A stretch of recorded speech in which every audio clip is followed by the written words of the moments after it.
हाय, India global hunger index 2021 की ranking में 101 स्थान पर है 116 कंट्रीज में। पिछले साल हम 97 पे थे, तब कुल देशों की संख्या 107 थी। और हमारी सरकार आश्चर्य में भी है और नाराजगी भी है और बड़बड़ कर रही है और इसे मानने के लिए तैयार भी नहीं है। टुकड़े टुकड़े गैंग की भाषा बोल रहे हो। कुछ पता भी है, ये नेहरू की वजह से हुआ है। वो लोगों के खाने का पैसे से गाड़ी खरीद लेते थे। पाकिस्तान में रोज बम फट रहे हैं, आर्यन खान के बारे में कुछ बोलो, हैं देशद्रोही कहीं के। कोई बात नहीं, चलिए इन्हें जाने देते हैं और आगे बढ़ते हैं।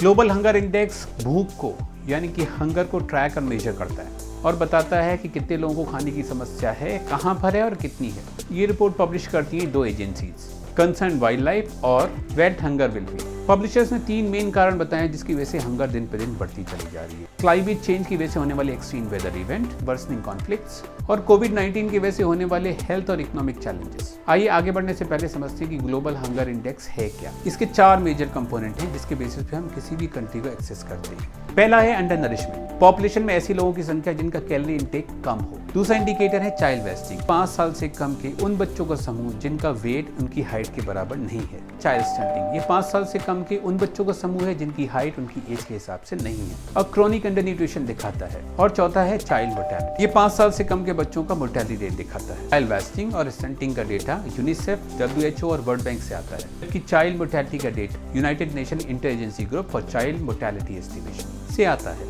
इन चारों को मिला के स्कोर दिया जाता है जो 0 और 100 से बीच में होता है। यहाँ पे 0 अच्छा स्कोर है जो नो हंगर को दिखाता है और 100 खराब स्कोर है जो वर्स को दिखाता है। भारत की बात करें तो 15.3% लोग अंडरनरिश्ड हैं, 17% वेस्टेड, 34.7% स्टंटेड और 3.4% चाइल्ड मोर्टेलिटी रेट है। 2014 में जब अच्छे दिन की शुरुआत हुई थी तब हम 55वें स्थान पर थे। डेप्रिवेशन इन न्यूट्रिशन भी 44% से 21% पर आ गया था। चाइल्ड मोर्टेलिटी भी 4.5% से 2.2% पर आ गई। चाइल्ड मोर्टेलिटी रेट 1000 बच्चों में से उन बच्चों का नंबर होता है जो सर्वाइव नहीं कर पाते हैं 5 साल तक। उसके 2015 में 80, उसके बाद 97, 17 में 100, 18 में 103, 19 में 102 और 2020 में 97। ये हमारी रैंक चली आ रही है और इस साल हमारा स्कोर है 27% के आसपास। सीडीएस में आता है।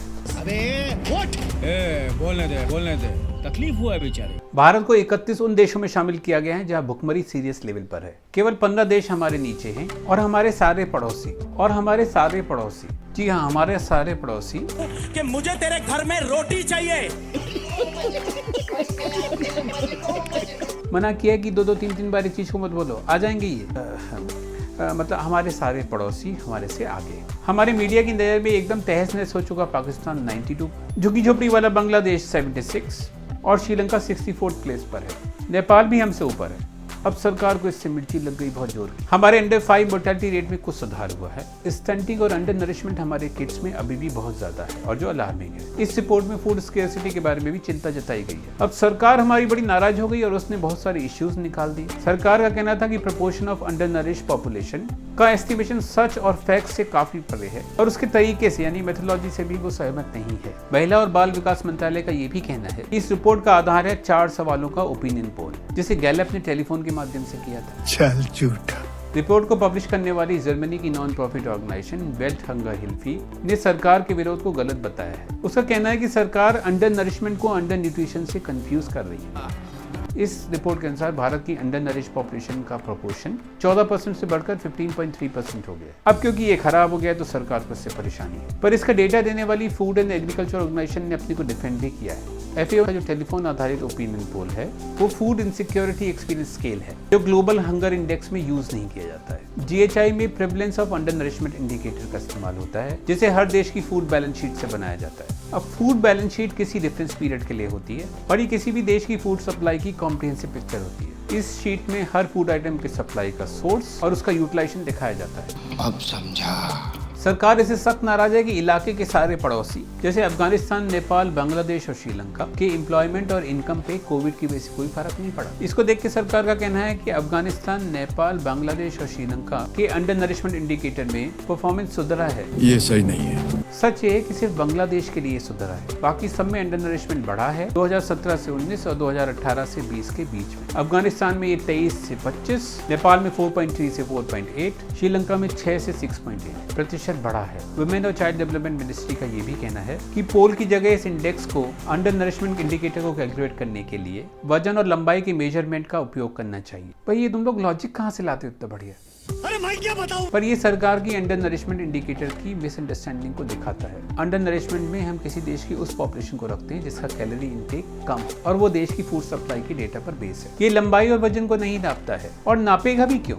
बाकी बचे हुए 3 में से 2 इंडिकेटर में तो हम यही चीज नापते हैं। अंडर नरिशमेंट इंडिकेटर वेस्टिंग और स्टंटिंग से अलग है और अपनी सरकार तो पहले भी पार्लियामेंट में कह चुकी है कि GHI फ्लॉड है। आपदा को अवसर में बदल दिया, यानी वो गलतियां ही गलतियां हैं और वो बेकार है। रिपोर्ट को पब्लिश करने वाले सरकार के टच में है जब से सरकार ने ऑब्जेक्शन रेज किया है। पब्लिशर्स का कहना है कि मिनिस्ट्री को जुलाई में ही इस बारे में बता दिया गया था कि कौन से इंडिकेटर्स का इस्तेमाल होगा और डेटा के बारे में भी बताया गया था। इसके ऊपर इस रिपोर्ट को पीयर रिव्यू किया जाता है, जहाँ पे ये रिपोर्ट इसी क्षेत्र के बाहरी एक्सपर्ट को स्क्रूटनी के लिए भेजी जाती है, जिससे इस रिपोर्ट की क्वालिटी को एसरटेन किया जा सके। और जो मेथोडोलॉजी ये लोग यूज करते हैं वो काफी पुरानी है और टेस्टेड भी है। इंटरनेशनल कम्युनिटी और भारत सरकार दोनों ने UN के सस्टेनेबल डेवलपमेंट गोल्स और GHI के इंडिकेटर्स को पहले ही माना है। अरे कहना क्या चाहते हो? ये सस्टेनेबल डेवलपमेंट गोल्स के इंटरनेशनली रिकॉग्नाइज्ड इंडिकेटर हैं प्रोग्रेस को जानने के लिए। ये तो हो गई लड़ाई झगड़े की बात। अब जानते हैं कि भारत का परफॉर्मेंस खराब आने के क्या कारण हो सकते हैं। एक्सपर्ट का मानना है कि भारत में पॉलिसी का इम्प्लीमेंटेशन और मॉनिटरिंग दोनों ही बहुत खराब है। माल न्यूट्रिशन को ट्रैक करने के हमारे तरीके भी सही नहीं है। What's your problem with it? जानने वाली बात यह है कि भारत ने 2005-6 से लेकर 2015-16 तक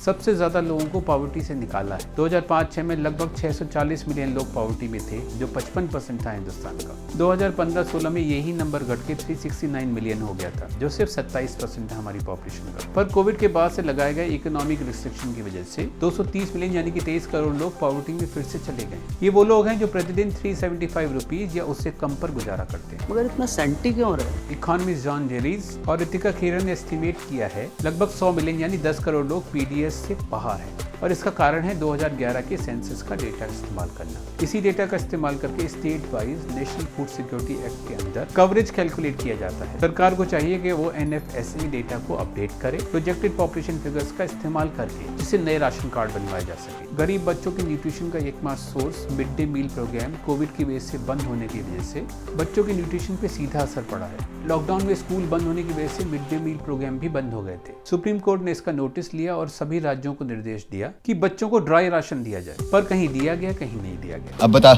क्या करूं तेरा? Cash transfer food security allowance या सिर्फ सब्सिडाइज कॉस्ट ही देता है। अगर हम दिल्ली की बात करें, दिल्ली सरकार ने पूरे 1 तिमाही का बच्चों को दिए जाने वाला ड्राई राशन उठाया ही नहीं, जिससे 16 लाख बच्चे प्रभावित हुए। इसी तरह दिल्ली म्युनिसिपल कॉर्पोरेशन नॉर्थ ने 9 महीने तक बच्चों को दिए जाने वाला राशन न तो उठाया और न वो बच्चों तक पहुंचा। इससे 3 लाख बच्चे प्रभावित हुए। दिल्ली सरकार का कहना है कि उसने पहले कैश ट्रांसफर किया और बाद में फिर राशन किट भी दी। यहाँ ये जानने वाली बात है कि दिल्ली सरकार ज्यादातर 6 से 8 तक के स्कूल चलाती है, जबकि MCD प्राइमरी स्कूल्स को चलाती है। सरकार आपकी है और MCD में BJP का शासन है, पर दोनों का ही एटीट्यूड बच्चों के मामले में सेम है। कंट्रोल